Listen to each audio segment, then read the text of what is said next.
Welcome to the first part of a presentation about IT in a modern enterprise. The presentation was originally held at the Nordic GSE Mainframe Conference in Oslo, May 2012. These are the subjects of this presentation. I am not sure how many answers I can provide, but I will try to raise some questions that I find important. My current job title is Enterprise Modernization Specialist. In IBM language that really means modernization of mainframe development tools.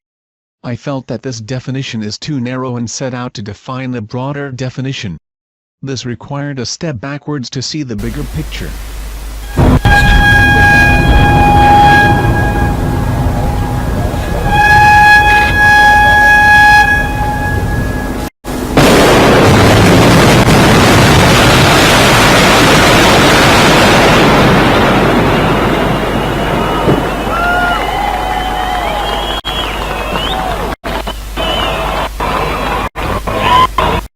Humans try to make sense of the world by building models that represent what we sense around us. The world is chaotic, and it is perhaps just a human belief that it makes any sense at all. But we have to make models to be able to act and react. If the model is too simple, it is too far from reality. If the model is too complex, we cannot understand it. And a model, which is as complex as the reality it is trying to explain, is really no explanation at all. We have to operate somewhere in the middle. Let us first talk about the modern enterprise. I would like to ask you to accept this model. A modern enterprise is an enterprise that can adapt to the rapid, complex, or even chaotic changes in the modern world. This goes for institutions and authorities as well. A modern enterprise needs all the information it can get. What do we know about ourselves, our business, our processes, our suppliers, and our customers? What do they know about us? And what do they think about us? From this definition derives a requirement of IT and enterprise modernization as changing IT to support this as well as possible. This is a question of survival. The environment is both changing fast, difficult to model, and often quite hostile. Do you know how to survive when continents drift, when volcanoes erupt, and when asteroids rain over your head? I would like you to consider evolution for a moment. Evolution is not linear. The next developments are often present, hidden in the undergrowth, waiting for a chance to take over, when the dominant powers are weakened or overturned. These graphs display two theoretical models for the diversification of life. The upper one shows species evolution without major disruptions. The lower one has two major extinctions superimposed. And these graphs show actual patterns and rates of species evolution. In the IT industry we have all seen giants and upstarts and wished that we had had the foresight to invest in Apple or Google at the right time. Let us look at the great disruptions that can harm the enterprise, the economic crisis. It becomes increasingly clear that nobody really has any clue about the current economic situation and the nature of the crisis. Friedman fans to the right and Keynes fans on the left are facing a reality that refuses to follow their models. Others have revived the Konrativ cycle from the 1920s, which is a theory based on a study of 19th-century price behavior which included wages, interest rates, raw material prices, foreign trade, bank deposits, and other data. This model claims that we have 50-year cycles of prosperity, recession, depression and improvement, and that they are driven by major technology changes. Others draw structural parallels between 1930 and 2010, mostly based on trade and production patterns. This one is perhaps less rigid than Kondratiev, but equally scary for the current point in time. And then there are brand new models and new tools trying to grasp the chaos in the economy.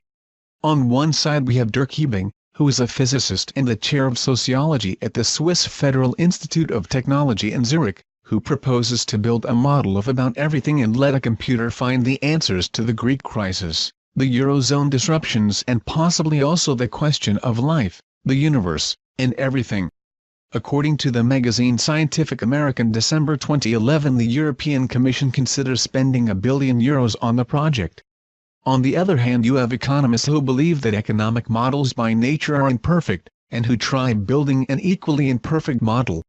Professor Katarina Juselius is quoted in the Danish newspaper Information May 11, 2012 for saying that, instead of acting according to the textbooks, where the system constantly looking towards equilibrium, the financial market players for long periods driven prices and the system farther and farther away and out of balance. Possibly we cannot predict when bubbles grow or burst. What we can predict, however, is that some obsolete enterprises will fail, and that some modern enterprises will surprise us. And the pattern is not that far from what we just learned from Darwin. Data is becoming a more and more important asset for the enterprise. Here we will talk about data in a much broader sense than usual. The enterprise is becoming more and more sensitive to social requirements, to the political consumer, and to image in general. One of the most important parts of your data is out of your control. It is data about what they all think about you.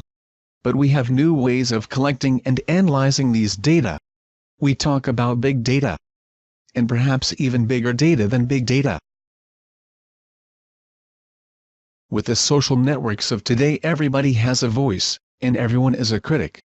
12-year-old kids are taken seriously as fashion commentators. One of the most popular implementations of big data is a new type of data and applications called sentiment analysis. You crawl all over the internet and count occurrences of keyword combinations you have chosen, like IBM is great or IBM sucks.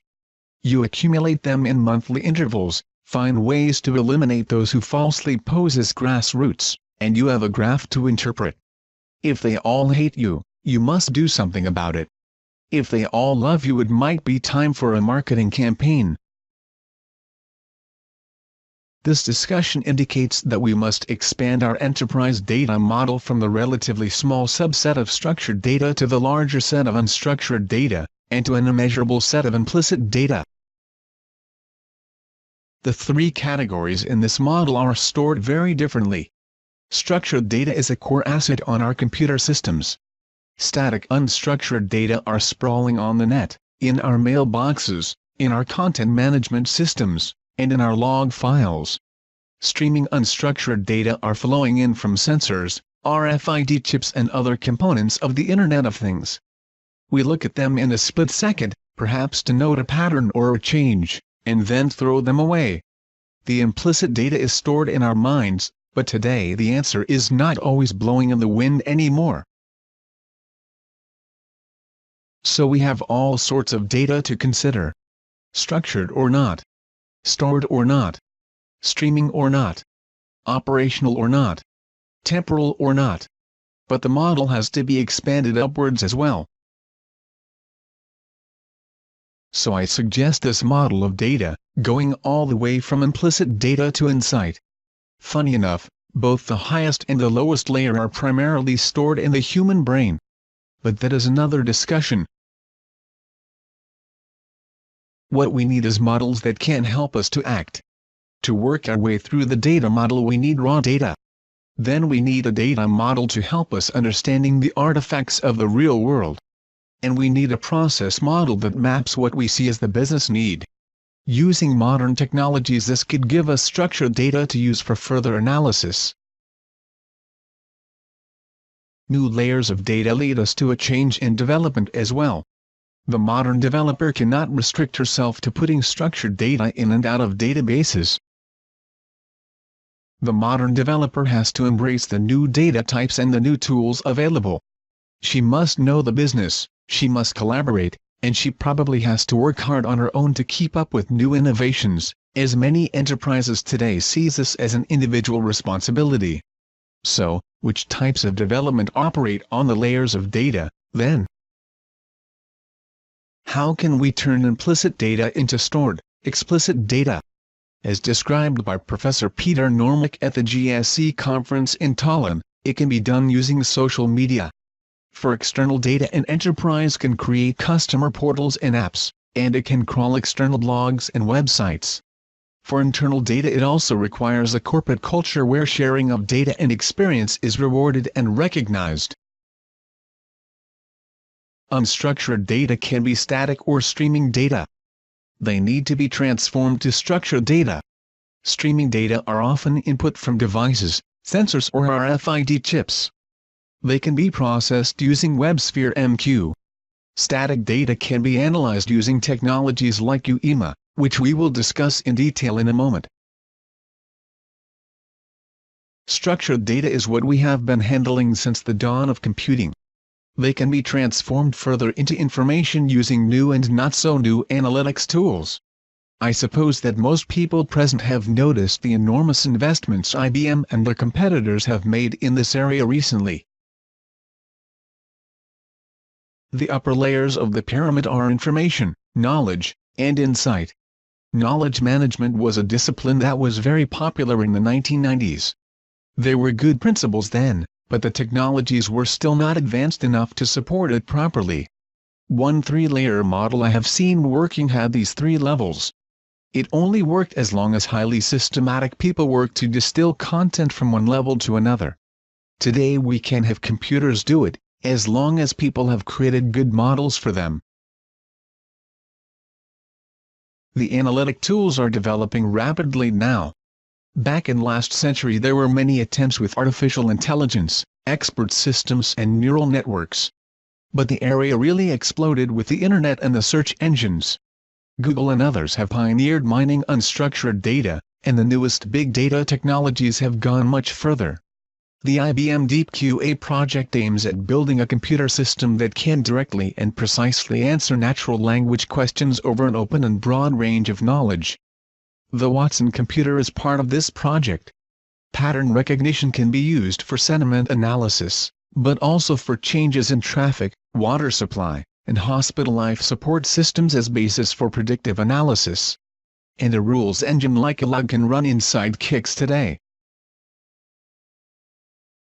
There are many new areas for developers and for development tools to conquer. Some of the new workload can run on mainframes, and many more can run on blades in the hybrid computers now available. Tools like Rational Developer spans across languages and platforms, and they can be extended, since many of the new tools also are based on Eclipse. And since developers often need to work together across skills and platforms, we also need new tools like Rational Team Concert to improve collaboration. Finally, we have to embrace open source tools and to work with outside parties like universities and individual nerds to keep up with new inventions. It is not being easier to be a developer in such a modern enterprise environment, but I think we will have to face it to stay in business. And please do not cling to your 3270 ISPF development environment. You need to be more open in any sense of the word. Let us have a short look at the changes in infrastructure now. The new data and the new applications make new demands to the infrastructure. We do not want to just improve the tools for the applications of yesterday. Some of the new applications can be considered to run on Z, now that Java is beginning to perform within reason. Some can run on blades under Z control. And some should run on new infrastructures such as Hadoop. Apache Hadoop is a framework for running applications on large cluster built of commodity hardware.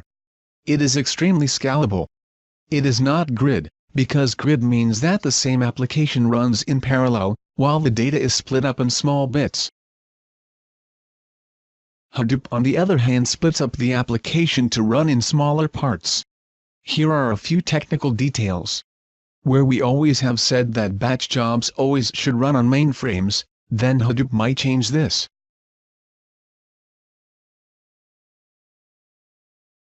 This presentation continues in part 2. You are welcome to contact us at Exact Consulting for further discussions, both on these subjects and on enterprise modernization in general.